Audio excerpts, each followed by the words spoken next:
Hello students. अब तक हमने प्रोबेबिलिटी जो पोर्शन है उसमें देखा है basic thing about the probability, basic definition and the some important term, okay, which are very helpful to calculate the probability examples. Now today we know what is the random experiment, what is the sample space and event.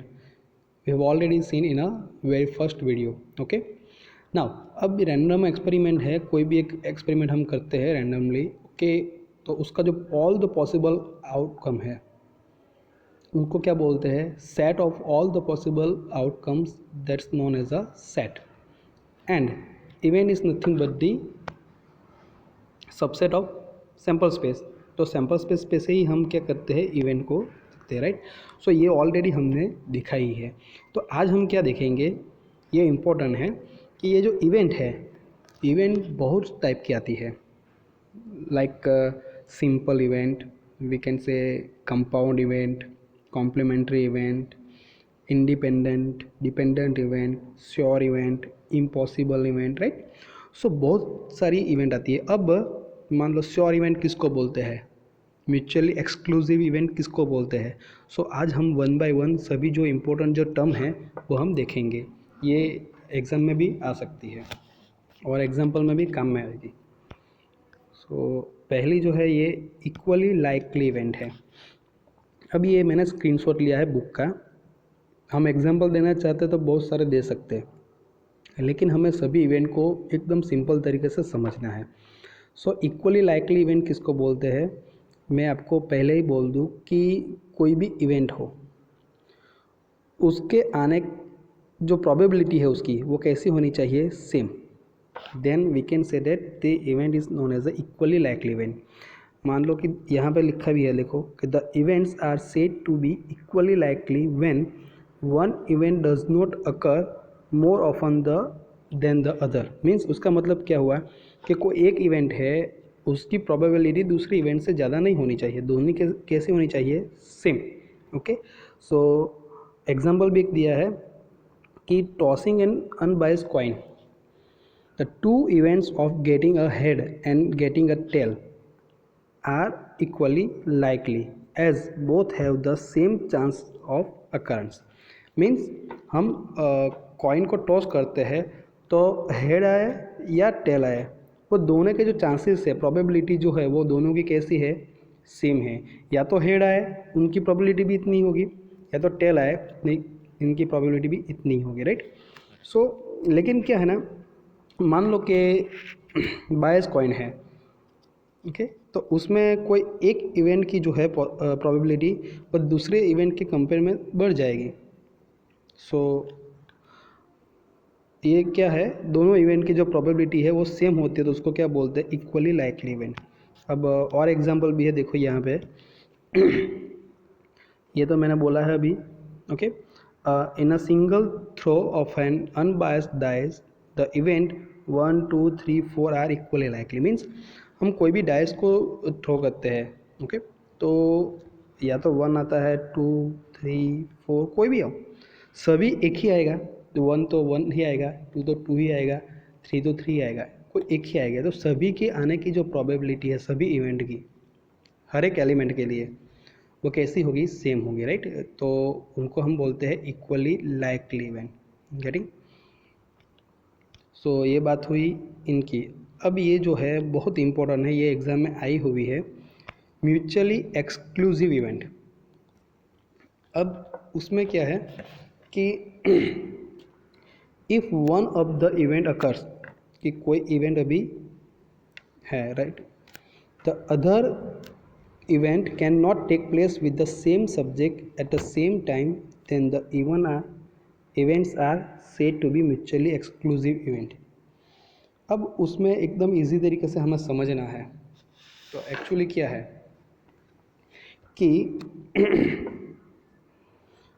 मान लो कि एक example यहाँ पे बहुत सारे दिए हैं, लेकिन मैं आपको एक सिंपल सा एग्जांपल देता हूँ आपको कि occurrence of an one event prevents the, यहाँ पे और लिखा भी है देखो कि occurrence of the other means they cannot occur simultaneously. सो जो इवेंट है वो एक साथ नहीं अकर हो सकती, राइट, एक साथ ऑपरेट नहीं हो सकती वो. पहला एक सिंपल एग्जांपल है, देखो, if we toss a coin, head and tail are mutually exclusive event. Why? Because कि हम टॉस करते हैं कॉइन को, तो हेड आए या टेल आए, दोनों एक साथ तो नहीं आ सकते ना. गेटिंग? सो हेड आएगा या टेल आएगा, तो दोनों इवेंट को हम अलग कर दें कि हेड आने की इवेंट ये है, उसको बोले E1, और E2 बोलो कि टेल आने की इवेंट, राइट. सो दोनों इवेंट जो है वो क्या है, एक दूसरे के साथ म्यूचुअली एक्सक्लूसिव है. गेटिंग? सो और भी बहुत सारे एग्जांपल अंदर दिए हुए हैं, देखते हैं वन बाय वन. यहाँ पे है an alive person can't be dead at the same time. Okay. So जो जीता हुआ है आदमी, कोई पर्सन है, तो वो वही टाइम पे वो डेथ मतलब नहीं बोला जा सकता ना. गेटिंग? सो वो अलाइव है तो अलाइव ही रहेगा, मर गया, डेथ हो गई तो वो डेथ रहेगा, दोनों एक साथ नहीं हो सकता. गेटिंग? ओके. सो दोनों इवेंट साइमल्टेनियसली अकर नहीं होनी चाहिए, उसको बोलते हैं म्यूचुअली एक्सक्लूसिव इवेंट. अब और एग्जांपल भी है, in a single draw of a card from the pack of a cards. So playing card का जो पैक है उसमें से हमें एक ही कार्ड को निकालना है. A pack of a card, okay, we can get a red और a black card but not both. Okay, हमें कोई एक ही कार्ड निकालना है, तो वो या तो ब्लैक आ सकता है या तो रेड आ सकता है. गेटिंग? लेकिन दोनों तो नहीं आ सकते साथ में, क्योंकि एक ही निकालना है हमें, दो में से कोई भी एक आएगा, तो वो दोनों इवेंट जो है वो म्यूचुअली एक्सक्लूसिव हो गई. और एक है example, the town is in Gujarat and the town in India are not mutually exclusive because the town in Gujarat is in India. Simple सी बात है कि एक मान लो कि हमारा ये मरौली है, मरौली इन गुजरात, वो एक इवेंट हो गई, और बोले कि भाई मरौली इन इंडिया, तो वो एक दूसरी इवेंट हो गई. लेकिन इंडिया के अंदर ही गुजरात है, गुजरात के अंदर ही टाउन है हमारा मरौली, तो सिंपल सी बात है. ओके, दोनों में हो गया ना, गुजरात और इंडिया में, तो ये उसको क्या बोलते हैं, नॉट म्यूचुअली, वो म्यूचुअली नहीं है. ओके. सो ये एक अच्छी तरह से करनी है हमें म्यूचुअली एक्सक्लूसिव इवेंट. सिंपल सी बात याद रखनी है कि एक इवेंट अभी अकर हो रही है, तो वही टाइम पे दूसरी इवेंट जो है वही सब्जेक्ट की वो साथ में साइमल्टेनियसली अकर नहीं हो सकती. ओके, बस सिंपल सी बात में याद रखना है, और एक साथ में एक एग्जांपल याद रखो तो याद रखने में इजी रहेगा. और दूसरा जो है इम्पोर्टेंट, यहाँ पे मैंने और एक एग्जांपल दिया है, देखो कि इवेंट कौन सी है, randomly choosing a day from 2010. कोई भी रैंडमली डे हमें चूज़ करना है, राइट, 2010 से. अब ए फर्स्ट इवेंट है ए, वो इवेंट कौन सी है, डे इन जनवरी. एंड दूसरी इवेंट क्या है, बी है, उसमें क्या है, डे इन फरवरी. तो वो ये दोनों जो इवेंट है ए एंड बी, वो साथ में आ सकते हैं क्या, नहीं आ सकती. जो डे हम चूज़ करेंगे जनवरी में वो जनवरी में आएगा, जो फरवरी में चूज़ करेंगे वो फरवरी में ही आएगा, फरवरी का जो है वो जनवरी में थोड़ी ना जाएगा. ओके, वो दोनों साथ में तो नहीं आ सकते दोनों. Getting? So A and B जो इवेंट है यहाँ पे वो क्या है, म्यूचुअली एक्सक्लूसिव है. ओके, चलो अब ये और एक इम्पोर्टेंट है, एग्जॉस्टिव इवेंट. अभी ये क्या है, एग्जॉस्टिव इवेंट में आपको बोलूँ, आप एक बार पढ़ो इसमें से तो एटलीस्ट आपको पता नहीं चलेगा कि वो क्या कहना चाहते हैं. देखते हैं, चलो. A set of events is said to exhaustive when it includes all possible outcomes of a trial. It is the case of a sample space. बहुत इजी है.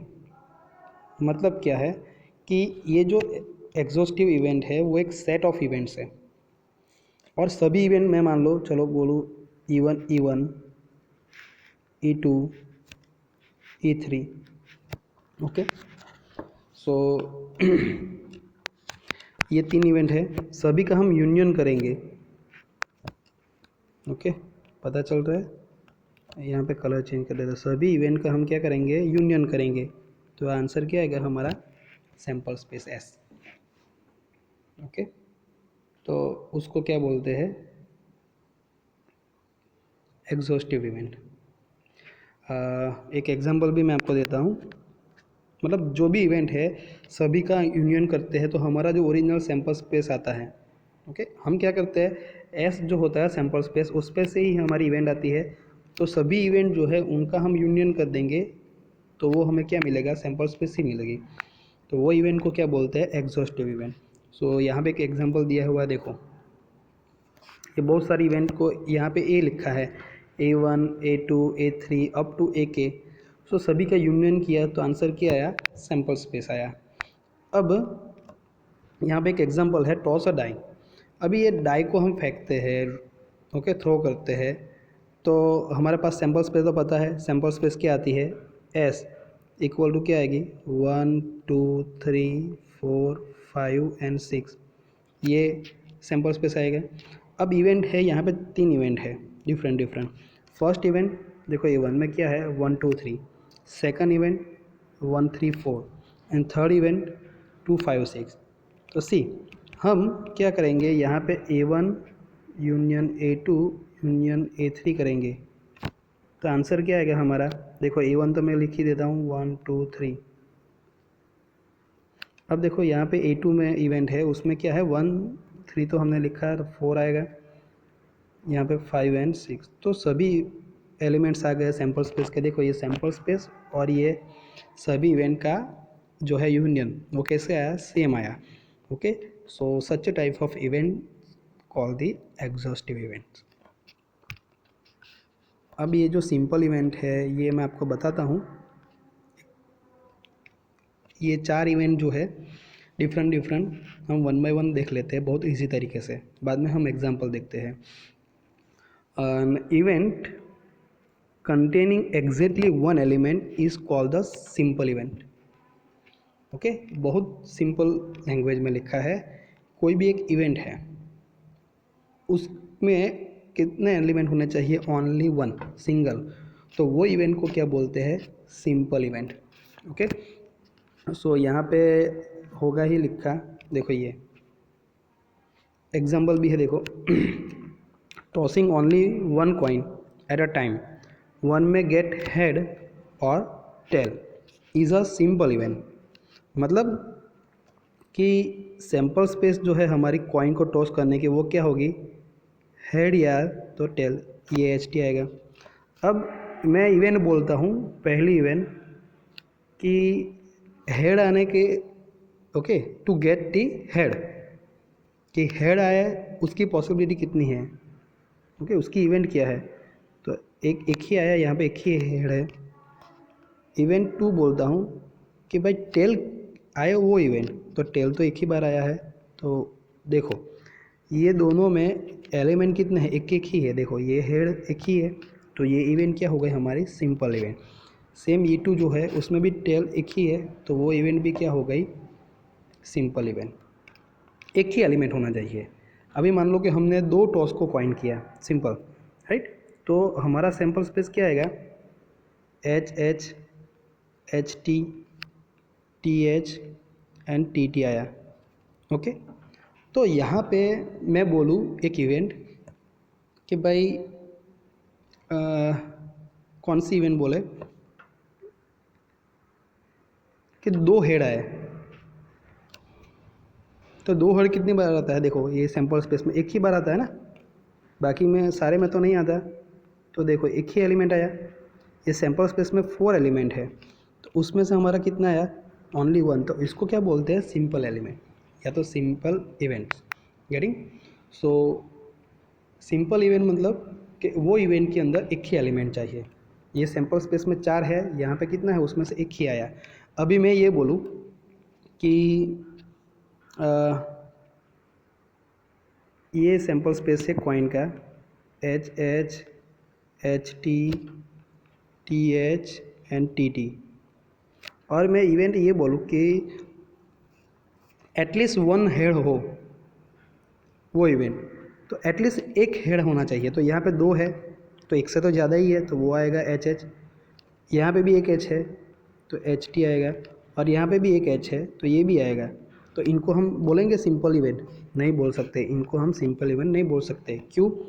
क्योंकि इवेंट के अंदर देखो कितने एलिमेंट है, टोटल 3 है। तो सिंपल इवेंट में क्या याद रखना है, only 1 element.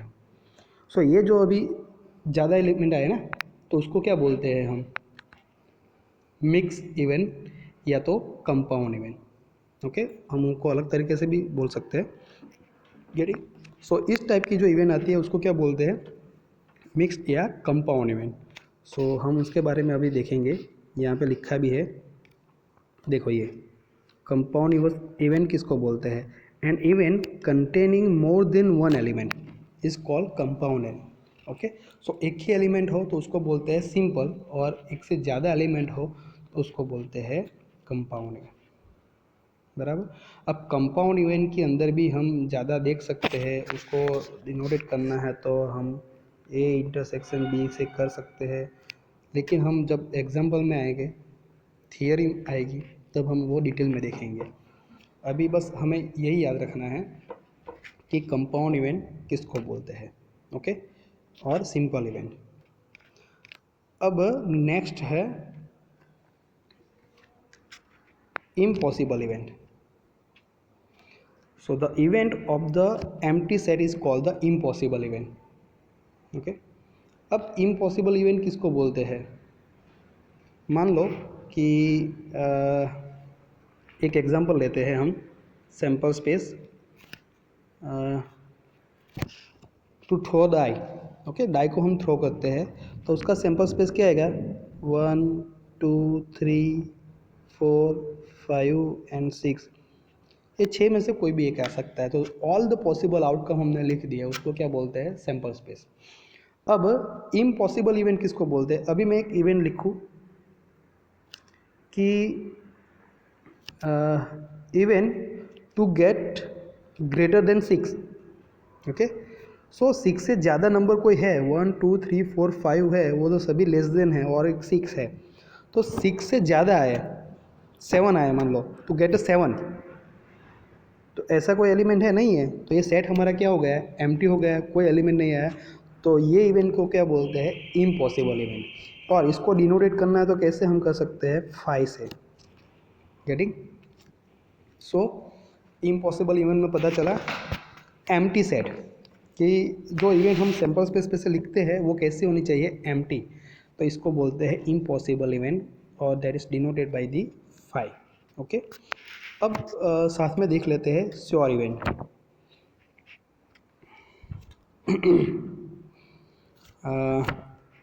The event of the sample space S is called the sure event. इसका मतलब क्या हुआ, तो जो सैम्पल स्पेस है वही इवेंट आएगी हमारी, तो उसको बोलते हैं श्योर इवेंट। तो चलो यही एग्जांपल में हम देख लेते हैं, थोड़ा कलर डिफरेंट ले लेते हैं।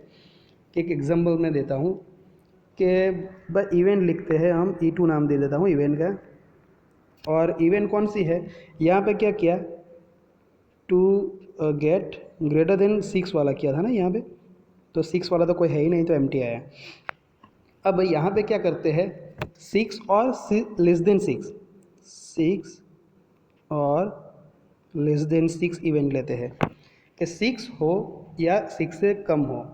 तो इसकी पॉसिबिलिटी क्या है, 1 भी आ सकता है, 6 से लेस है, 2 भी आ सकता है, 3 4 5 और 6 भी चाहिए ना। तो देखो ये 1 2 3 4 6 पूरा आ गया है, और ये सैम्पल स्पेस और ये इवेंट देखो दोनों कैसी है, सेम है। तो जो इवेंट है वही क्या हो गए हमारे सैम्पल स्पेस। गेटिंग? सो उनको क्या बोलते हैं, sure event. So sure event में क्या रहता है, जो इवेंट रहती है वही क्या होता है हमारा सैम्पल स्पेस। और इम्पॉसिबल इवेंट में क्या होता है, जो इवेंट होती है वो क्या रहती है, एम्प्टी, मतलब 5। गेटिंग? सो ये बेसिक 4 डेफिनेशन हो गई। अब हम देखते हैं दूसरी जो इम्पोर्टेंट है, वो इंडिपेंडेंट इवेंट। अब ये नेम पे से हमें पता चल जाता है कि जो 2 इवेंट है वो एक दूसरे पे डिपेंड नहीं होनी चाहिए, इंडिपेंडेंट होनी चाहिए, राइट। तो मैं सिंपल से एक बात बोलता हूँ पहले, कि मान लो कि मेरे हाथ में कॉइन है, तो उसको मैं टॉस करता हूँ और इवेंट को बोलता हूँ कि हेड आने की इवेंट, मुझे हेड मिला, राइट। और दूसरे हाथ में मेरे पास डाई है, तो डाइस को मैं थ्रो करता हूँ, डाइस को, तो उसकी इवेंट में लेता हूँ कि भाई 3 मिले। ओके, सो एक हाथ में कॉइन है, एक हाथ में मेरे पास डाइस है, दोनों मैं थ्रो करता हूँ, राइट। और दोनों की जो इवेंट है वो भी अलग अलग है। अभी हेड जो आएगी वो इवेंट अभी डाइस पे डिपेंड करेगी, और डाइस पे मुझे 3 चाहिए इवेंट। वो हेड, ये कॉइन पे क्या आएगा, हेड या टेल क्या आएगा, उस पर डिपेंड करेगा वो। सो दोनों एक दूसरे पे डिपेंड नहीं है, दोनों event. So such a type of events is known as a independent events. Okay, so वही यहाँ पे लिखा है कि two events are said to be independent events if the occurrence of a one event in no ways affect the occurrence of the other। मतलब एक event occur हो रही है, वो दूसरी जो इवेंट है उसको अफेक्ट नहीं करेंगी। एग्जाम्पल है, if we toss a coin 2 times, the result of the second throw shall in no way be affected by the result of the first throw with the same coin. Okay, जो पहली बार हम toss करेंगे उसका जो result आएगा, अब दूसरी बार throw करेगा तो उस पर कुछ अफेक्ट आएगी उसकी? नहीं आएगी। ओके, सो वो क्या हो गए, इंडिपेंडेंट हो गए। और सेम ही है, एक बैग है, उसमें देखो एक एग्जांपल है, 3 रेड है एंड 4 ग्रीन बॉल्स है। अब हमें इवेंट क्या है देखो, तो 2 ड्रॉस आर टू बी मेड, 2 बार हमें बॉल को ड्रॉ करना है, मतलब लेना है, खींचना है, उस बैग में से निकालना है। So first draw gives us a green ball. So पहली बार जो भी हम निकालेंगे तो वो कौन सा बॉल आएगा, हमारा ग्रीन कलर का। इन the second draw the event shall be independent only if the first ball draw is replaced. Okay, जिसका मतलब क्या हुआ कि पहले ड्रॉ है, पहली जो इवेंट है हमारी, 2 है, 2 बार हमें बॉल को निकालना है, तो पहली बार जो हम निकालेंगे वो हमारी पहली इवेंट हो गई। तो पहली बार हमने निकाला वो कौन सा बॉल है, ग्रीन कलर का। अब दूसरी बार जो हम निकालेंगे वो एक दूसरी इवेंट हो गई। सो वो इवेंट पहली इवेंट से इंडिपेंडेंट कम होगी। तो यहाँ पे कंडीशन है, first ball drawn is replace, मतलब रिप्लेस का मतलब क्या है, फिर से हमने जो निकाला है ना उसको फिर से अंदर रख देना है। ओके, तो फिर से 5 बॉल, 3 रेड एंड 4 ग्रीन हो जाएंगे। हम नहीं निकालेंगे बॉल को, देखो टोटल हमारे पास 7 बॉल है, तो उसमें से पहला बॉल निकाला तो हमारा ग्रीन आया, राइट। सो हम दूसरा बॉल निकालेंगे अब, तो वो पहले जो निकाला है वो ग्रीन को हम फिर से रख देंगे, उसको रिप्लेस कर देंगे, यहाँ पे ये है। ओके, तब जाके हम बोल सकते हैं कि दोनों इवेंट जो है वो क्या है, इंडिपेंडेंट है। और यहाँ से मैं डिपेंडेंट की भी आपको बता देता हूँ। अभी मान लो कि हमने पहली बार ड्रॉ किया, बॉल को निकाला तो पहला ग्रीन आया, अब इसको फिर से रख दे और फिर से दूसरा बॉल निकालें, ओके, दूसरी इवेंट करें, तो वो इंडिपेंडेंट। अभी ये पहला निकाला, उसको अभी रिप्लेस नहीं करे, तो यहाँ पे कितने रहेंगे, 3 ही रहेंगे ना, उसको रखेंगे ही नहीं फिर से बैग में, और एक बॉल निकालेंगे तो वो इवेंट हो जाएगी, तो वो क्या हो जाएगी, डिपेंडेंट इवेंट। क्यों? क्योंकि पहली इवेंट में हमने एक बॉल को निकाला है, उसको हमने रिप्लेस नहीं किया है। सो जो दूसरी इवेंट में हम बॉल निकालेंगे तो उसको अफेक्ट करेगी वो प्रोबेबिलिटी, गेटिंग। सो उसको क्या बोलते हैं, डिपेंडेंट। तो सिंपल सी बात है कि बॉल को हम रिप्लेस कर देंगे।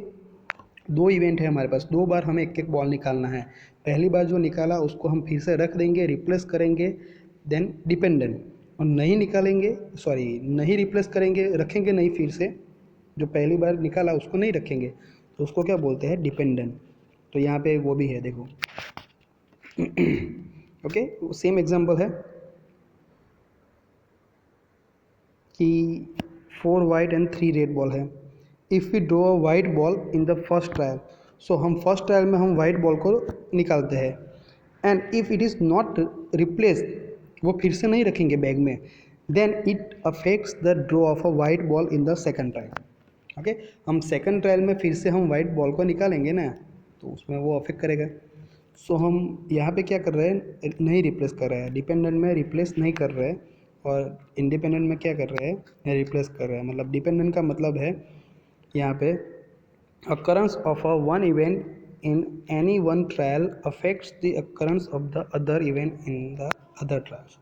अगर ट्रायल मतलब कितनी बार हम वो परफॉर्म करें वो है। सो एक बार जो हमने ट्रायल ली है तो हम दूसरी बार करेंगे तो वो क्या करेगी, वो पहली जो इवेंट है उसको क्या करेगी, अफेक्ट करेगी, उस पर डिपेंड रहेगी। ओके, सो दोनों जो इवेंट है वो एक दूसरे से डिपेंड है, उसको बोलते हैं डिपेंडेंट इवेंट। तो कॉन्सेप्ट बहुत इजी है। सो बहुत सारी आज हमने इवेंट देखी है, वो आपको वन बाय वन सभी करनी है, क्योंकि वो बहुत एग्जाम्पल जब आएगा तो उसको अंडरस्टैंड करने के लिए ये इम्पोर्टेंट रहेगा। मेन जो है ये एक्सॉस्टिव इवेंट एंड ये म्यूचुअली एक्सक्लूसिव इवेंट, ये दोनों G2 एग्ज़ाम में आई हुई है। ओके, सो हमें क्या करना है, 2 या 3 लाइन में हमें उनको सिर्फ डेफिनेशन लिखनी है कि वो क्या है, उसमें क्या होता है, और 1 या 2 उसके रिलेटेड एग्जांपल दे दो, तो वो 2 या 3 मार्क का जो क्वेश्चन है वो कंप्लीट हो जाएगा हमारा। गेटिंग? सो हम नेक्स्ट टाइम जो है वो वीडियो में इनके बेस पे जो है प्रोबेबिलिटी के जो एग्जाम्पल है वो हम देखेंगे।